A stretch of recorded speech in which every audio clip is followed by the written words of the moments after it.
Hello and welcome back to another edition of Austin's American Flyer, where today we're going to be doing something that I've been wondering about sharing with you all for quite a while.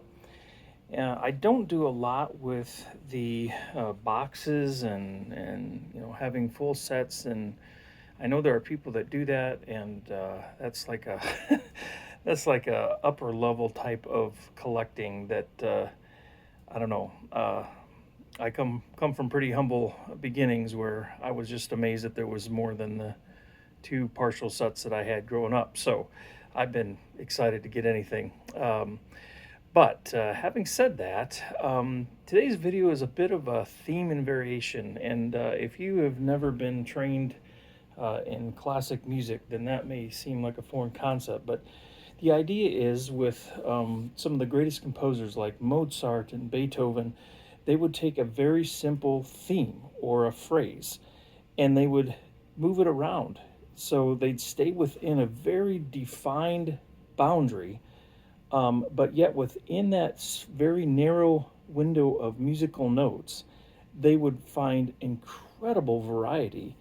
And so the variations would be, changes to the original, which could be as simple as just putting two notes, flipping the order. So today, the theme and variation here is we have a set in front of us, but there's some variations to it, and I just find that kind of stuff fascinating, and it's one of these rabbit holes that the more you figure out and find out, the more you want to know, kind of thing. So, with that said, let's go ahead and open up this box.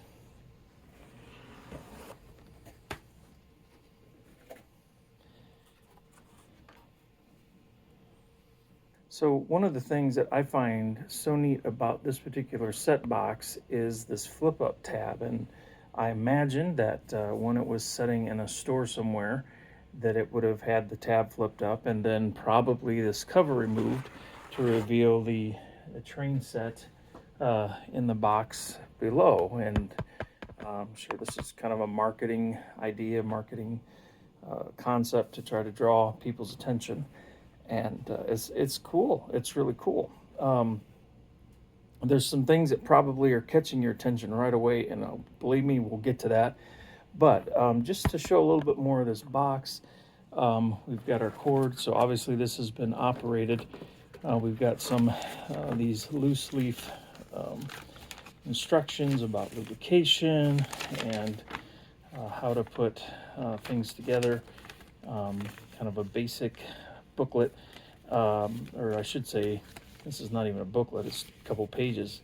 And this is obviously later rendition of the booklets that came with earlier sets. And then underneath here would be the track, which probably would have been all in this tray at one point. A small circle of track with maybe two streets or something. But that's how this particular set came. And now up here, you'll notice, let's go there. So up here, you'll notice that this is a Dixieline L&N blue boxcar 24066. And obviously that's not what this is. While this is a knuckle coupler, while this is a 5-digit, it is the wrong boxcar. And the person that I got this box from, this set from, I mentioned that to them, and even though he supposedly had this from when he was a kid, he had no idea of what happened to the other boxcar. He said this is how it had always been. So not sure what the deal is there, but for some reason the wrong boxcar was inserted. As you look at a set like this, you can see there's very minimal playware in this particular example. These cars look very, very nice. And you may be asking yourself, Austin, this is a simple Atlantic set. Why in the world are you showing this to us? Well, again, if you've been around my YouTube channel for long, and if you watched the Origins video, you may recall that this Aero set was the one that my father had as a child. He got it secondhand, and when I was 5 years old, It was given to me for Christmas, and this is my introduction to American Flyer, and has a very special place in my heart. Now, you know, as a little kid, I had no idea that there's some things about this set that potentially make it very valuable. I had no idea that knuckle couplers were different than link couplers. I had no idea that 5-digit was different than 3-digit. I had no idea what traction tires were, even though this little steam engine has those. So anyhow, a lot of things that I didn't know about, but this happened to be my introduction. So here before us is this 5-digit set. It was produced in 1960, according to Doyle. Some of my other literature, for reasons I can't figure out, that lists all kinds of flyer sets, don't list this one, which is strange to me. So the basic set, as I mentioned before, had some variations to it, and that's one of the things that I find super fascinating. So I'm going to go ahead and pause the camera for just a brief moment, and when we come back, we'll take a look at a couple of those things. All right, so starting with the obvious, let's go to the boxcar. Like I said, as a kid, my dad had this set, and this is the boxcar that I grew up with. I didn't realize how dirty it had gotten until I thought about doing a video on it. So I did try to clean it up a little bit, and I guess it cleaned up all right. It's still not quite as clean as I like it, but this car has had a ton of miles. And if you've, again, watched many videos on this channel, I'm about running Flyer. So this is one of the more rare boxcars, but it gets lots of runtime on my layout because I love running trains. And like I said, this is what I grew up with. And even though it's missing the one-piece brake wheel, and it's, you know, it's got some scratches and some character, I run it. So that's that. Now, the other thing that I did when I saw that I could pick up the set box was I looked for a second L&N boxcar, so that at least this set would be complete. And so it's a little overboard, I admit, now that I have two sets of the same thing. I mean, why would you do that? Well, one is the one I got from my dad, and the second one is, I guess, for posterity. I'll go through this in the near future and service everything and make sure it's operational, but probably this one won't get as much runtime as my dad's did. May seem backwards, but anyhow, it is what it is. Now, one of the things that I've discovered through talking with others and who do a lot more collecting than me is that there's actually a couple variations of this boxcar. Now, I don't have anything in my reference books that really talk about this, at least that I've been able to find, but one of the gentlemen that I was talking to talked about how these are considered a painted boxcar, but there are some of these that actually were a white plastic that was painted. The ones that I have here, you can see it's a little bit of paint touch up there on the top. It's not very good, but you can see there's black underneath that one, and this is the original one. I'm pretty sure this one, yeah, there's a little scratch there, and so it's definitely black underneath both of the ones that I have. Since the white undercoat or plastic shell is not listed in my literature's books, I don't know if that means the person that has one of those has just got a one-off or how rare that is, but kind of interesting. The other thing that I wanted to mention when it comes to theme and variation are the engines. Now, because again, my affinity for this particular engine, I've kind of kept my eye out, and I've ended up picking up a couple of these.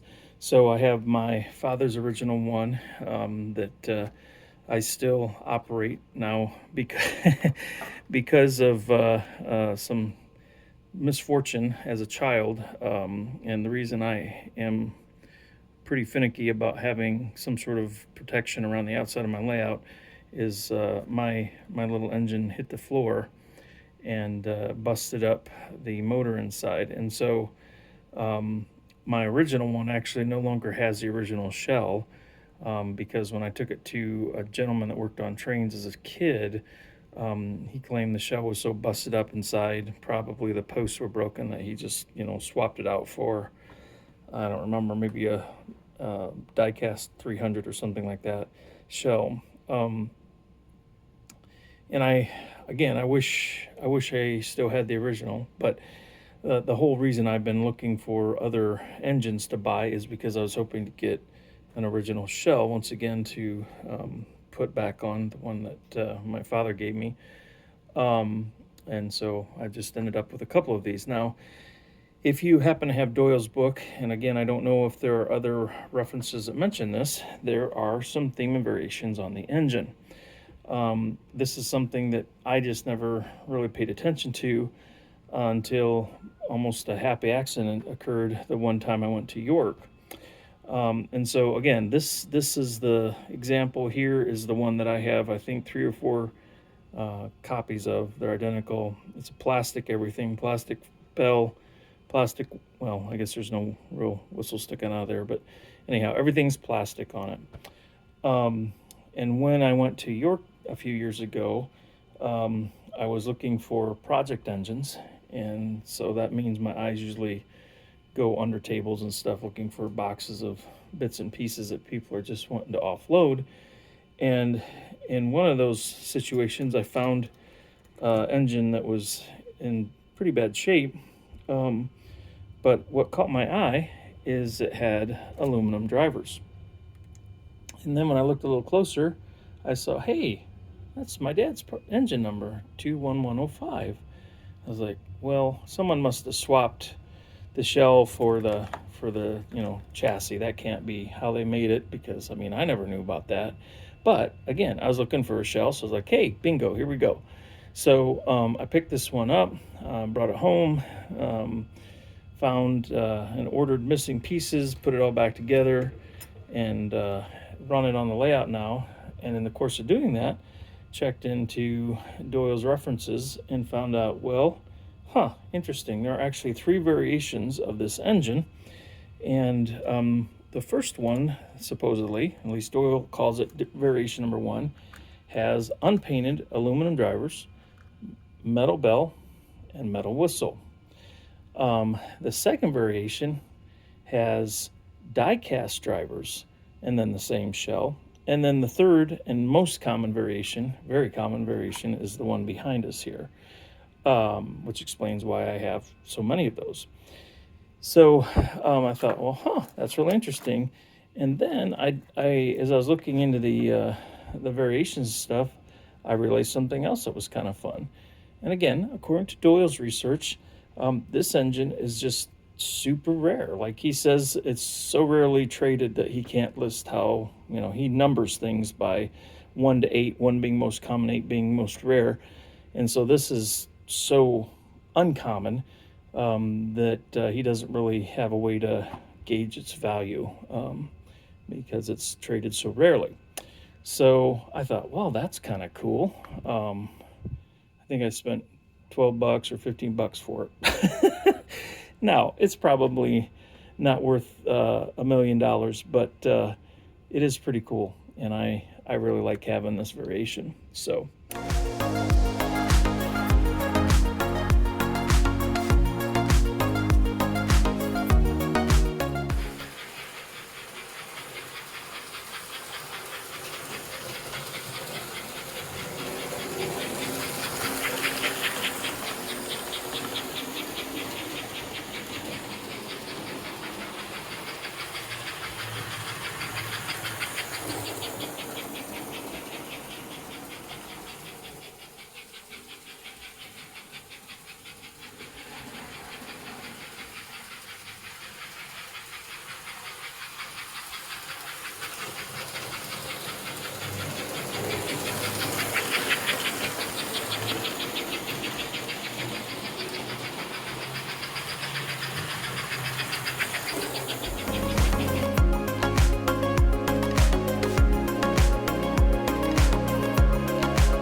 All right, until next time, thanks so much for watching. I hope you found this interesting.